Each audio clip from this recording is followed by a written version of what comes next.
World Oceans Day was launched at the 1992 Earth Summit in Rio and was then voted officially by the UN General Assembly as an official celebration for the ocean from 2009. Many organizations, communities have used World Oceans Day, or World Ocean Day singular, on June the 8th to highlight some of the main challenges we are facing when it comes to the ocean, and also to open up discussions and partnership to advance marine science but also marine protection.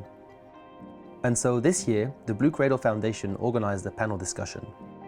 Moderated by Stephen Moe, the theme of the panel was Revitalization, Collective Action for the Ocean. Among our keynote speakers that evening, we were hosted by Martin Holland, Director of the NCRE, the National Centre for Research on Europe, who emphasized on the NCRE's work and exploring new potential opportunities, building on interdisciplinary and multidisciplinary areas of collaboration and the EU's Indo-Pacific strategy, which includes ocean governance.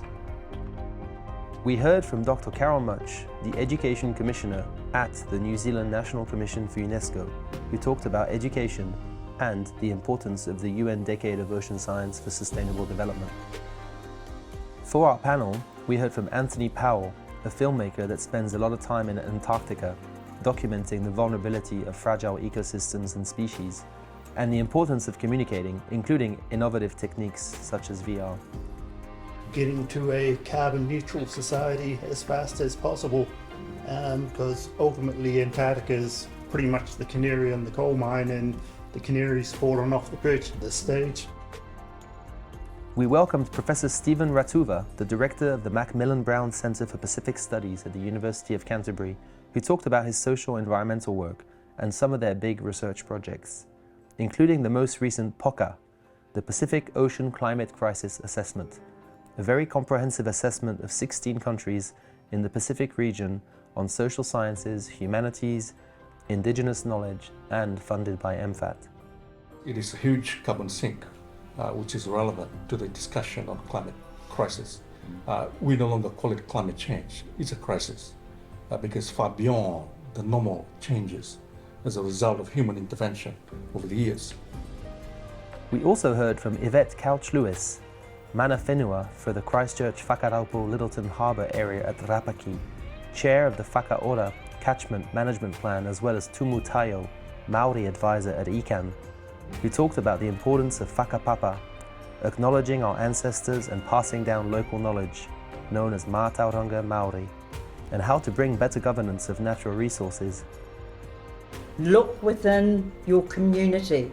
There are a lot of things that you can use within the community to start encouraging stormwater, having their own tanks, planting natives as opposed to planting exotics. That's what we're looking for.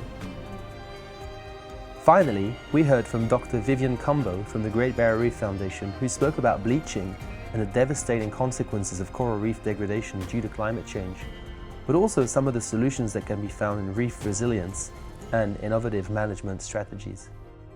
The other flagship program is the Reef Restoration and Adaptation Program, otherwise known as RRAP. Now this one is much more of a research and development program. It's looking at new technologies to address the issues of saving the reef, whether it's technologies of preventing coral bleaching, so cooling or shading the environment, or adaptation technologies which are helping corals to adapt and evolve to the ever-changing conditions, or whether it's restoration technologies to help restore a degraded or damaged reef.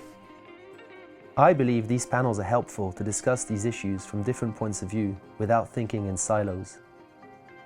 Aotearoa, New Zealand, we are surrounded by the ocean, and our country has a very special relationship with the sea, in its culture, with the navigating and wayfinding history, as well as in the modern day.